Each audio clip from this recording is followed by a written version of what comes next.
Welcome to the deep dive. Today we're looking into a really tough case, one where private betrayal just exploded into horrific public violence. Yeah, we're heading to Minya, Egypt, back in 2012.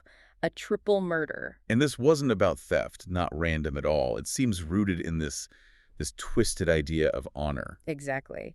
Our goal today is to piece together what happened, sure, but also to understand the pressures, the rumors, the whole societal context that, well, led to this. It's a grim one, Yeah. and the details are graphic. Just a heads up for everyone listening. But understanding the sequence, the motivations, it's crucial. It's about how hidden secrets and public judgment just collided. Okay, let's set the scene. Picture this. 3 a.m., a quiet village in rural Minya. It's completely silent The kind of quiet that feels heavy. until it shatters. A frantic call comes in reporting a massacre. Police race to a house, a multifamily place. It's the home of Karem, a trader, 38 years old, apparently well-respected. And right away, the police know something's very wrong. It's pitch black inside. Deliberate. Oh, yeah. The main electrical switch. Cut. Someone wanted that darkness. This wasn't random violence. It was planned. Targeted at the people inside, not their stuff. So police move through the dark, and what do they find first? On the inner stairs, the ones going up to the roof, they find Kareem's oldest son, just 12 years old, Oh, God. stabbed repeatedly, covered in blood. He's unconscious, but alive, still breathing at that point. Just barely, I imagine. But it gets worse. Tragically, yes. In another room nearby, they find two younger children, 10 and 8 years old, No. dead, on a bed.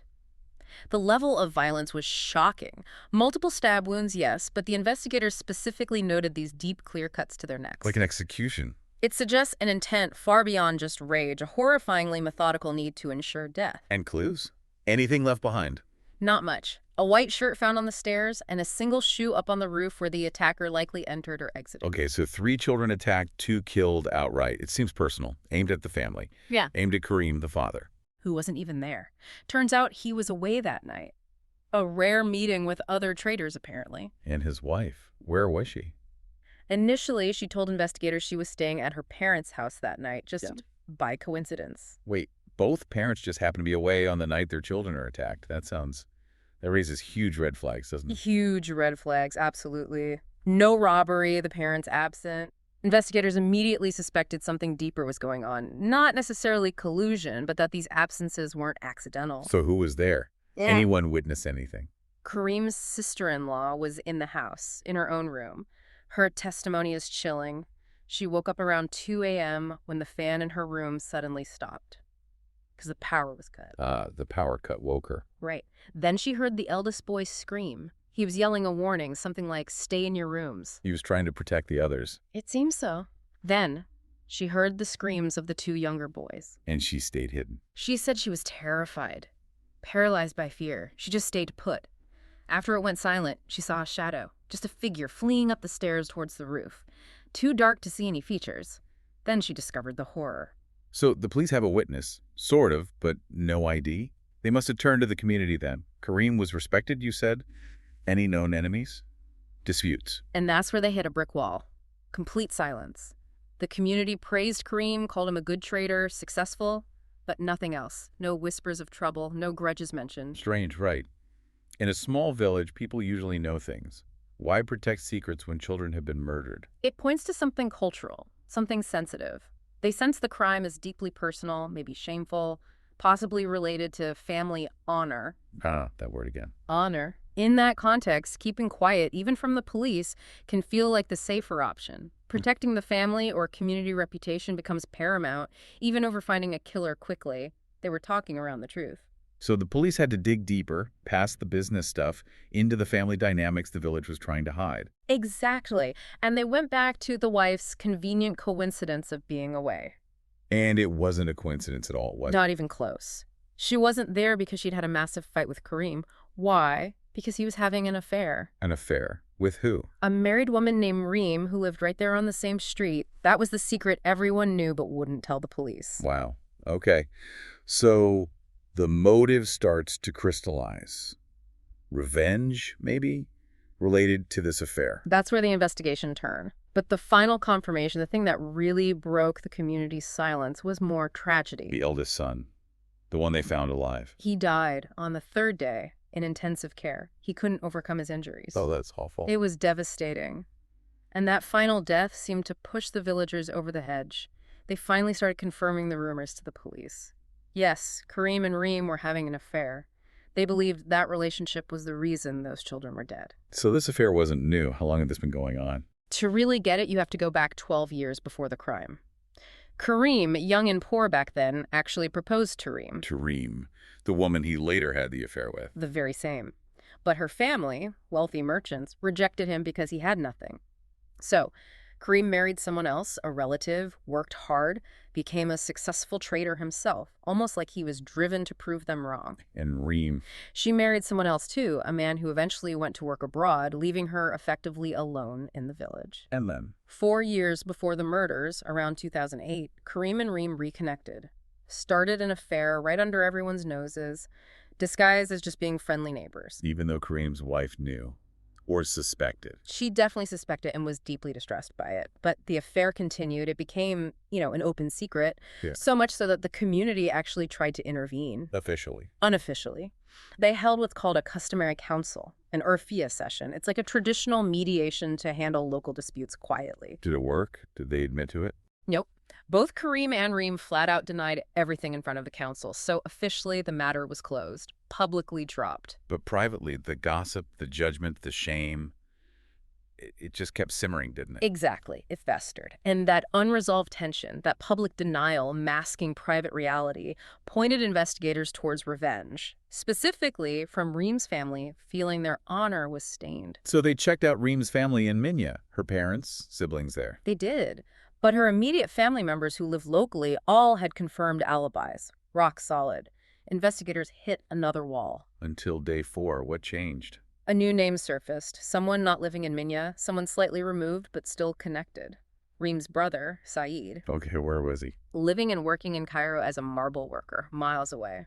But he had a reputation, known for being volatile, highly emotional. And crucially, how much did he know about the affair? Did Reem tell him? Or Karem? That's the most shocking part. Apparently no one told him directly. He knew about the alleged affair only through village gossip, rumors that trickled down from Minya to Cairo. He acted based on gossip, not even confirmed fact from his own sister. Based purely on rumor, that's what he claimed. And that's what the investigation indicated. It's staggering. His entire motivation seems built on hearsay. So how did they connect him to the night of the murder if he was in Cairo? Police checked his workplace records. And guess what? Saeed disappeared from his job in Cairo around 7 p.m. on the evening of the murders. And he reappeared the next morning, acting completely normal, like he'd never been away. That Cairo alibi just evaporated. So they picked him up? Immediately. Security forces apprehended him in Cairo. Reports say he was extremely tense, agitated. Did he deny it, try to run? No, he confessed. Right away. Just like that? And his reason? Chillingly simple. He said he did it to restore the family's honor.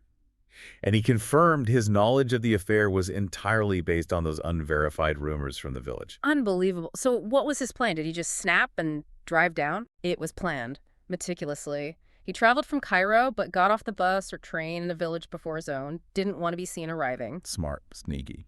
He then hid out in the agricultural fields nearby, just waiting, until about 1 a.m.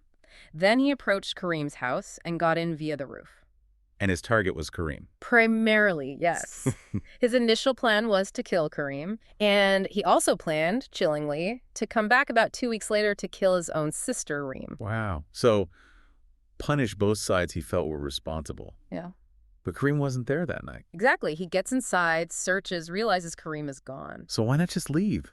His main target wasn't there. The dishonor wasn't physically present to confront. This is where it gets even darker. It seems his motivation shifted right then and there. It wasn't just about eliminating the source of the shame anymore. What did it become? Inflicting the deepest possible pain on Karem. Since Karem wasn't there, he decided to destroy Karem's legacy, his future, his children. A symbolic, devastating revenge. That's horrifying. So walk us through his confession of the attack itself. Okay, so Karem's not there. Saeed decides to kill the children. First, he cuts the power. He's hoping someone will come out to investigate. And the eldest son did. The 12-year-old came out onto the stairs to check the power. Saeed attacked him right there, stabbed him repeatedly, left him for dead, unconscious on the stairs. Then he went for the others. Yes, he went into the room where the two younger boys were sleeping. He stabbed them again, multiple times, until they lost consciousness. But he didn't stop there, did he? The neck wounds. No, because at that moment, he heard the sister-in-law stirring in her room. He panicked, maybe thought he was about to be discovered. So he needed to ensure silence. And ensure his objective was met, total destruction.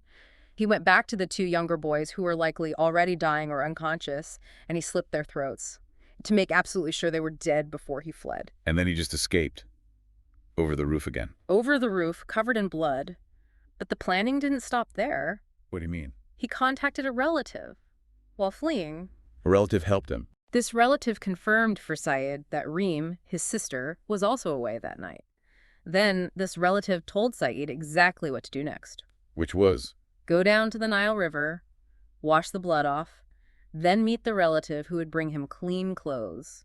So he could get back to Cairo clean, undetected. Exactly. Maintain the alibi that he was just a marble worker in Cairo who'd never left the city. It's just layer upon layer of chilling premeditation. My God. 3 children dead because of gossip, and a brother's perceived slight to honor. It's a devastating outcome.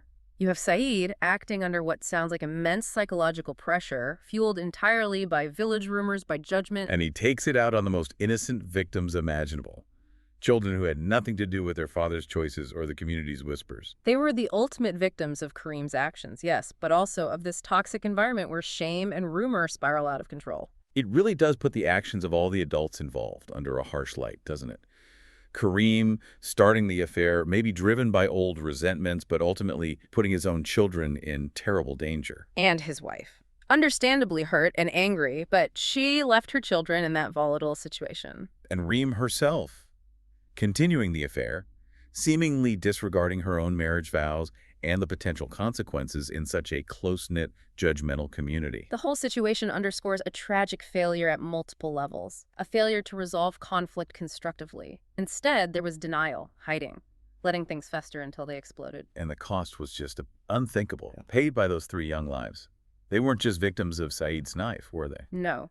They were victims of the whole environment, the secrecy, the judgment, the distorted priorities, created by the adults around them, by the community itself. It makes you think. If a community's strongest currency is its word, its reputation, how often does this desperate grasp for honor lead to the absolute deepest dishonor? Where does the blame even begin to settle when everything is built on rumor and broken relationships?